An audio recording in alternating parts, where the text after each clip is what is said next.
C'est l'histoire d'un débat, à n'en pas douter le point culminant de cette campagne. Sur le plateau, l'heure est aux ultimes préparatifs. À la veille de croiser le fer, les deux finalistes se préparent en coulisses et laissent la lumière des plateaux à leur lieutenant.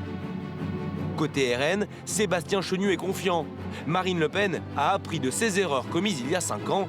Elle est prête. Il y avait un axe stratégique qui, je crois, avait été choisi, qui n'avait pas été le bon. Marine Le Pen souhaitait montrer qui était Emmanuel Macron, le démasquer, alors qu'en fait, on attendait d'elle plutôt qu'elle montre qui elle était elle-même et ses propres arguments. C'est exactement ce qu'on attend d'un débat présidentiel, de vision de la société, de projet, savoir où on nous emmène et comment on nous y emmène.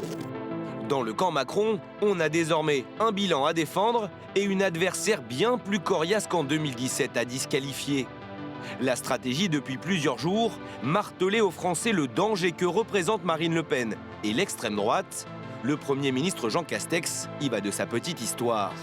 Je la vois apparaître avec ses chats, vous voyez, pour se rendre aimable et sympathique. Et ça me rappelle une fable qui s'appelle le chat, la belette et le petit lapin. Ce chat, il est tout doux, tout gentil. Et quand ce pauvre petit lapin et cette pauvre belette arrivent jusqu'à lui, il les croque, il les mange. Bon, eh ben, c'est ça. Derrière Marine, il y a toujours un Le Pen. Il faut quand même le rappeler.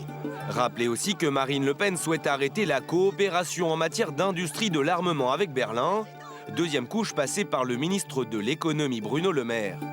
Entendre une candidate à l'élection présidentielle vous dire dans le fond, cette amitié franco-allemande, moi, je veux la remettre en question. Elle ne remet pas simplement en question cette amitié, elle remet en question un héritage, et elle remet en question ce qui est désormais une part de l'identité nationale française. C'est tout simplement une folie. Voilà, c'est tout pour aujourd'hui. On se retrouve demain.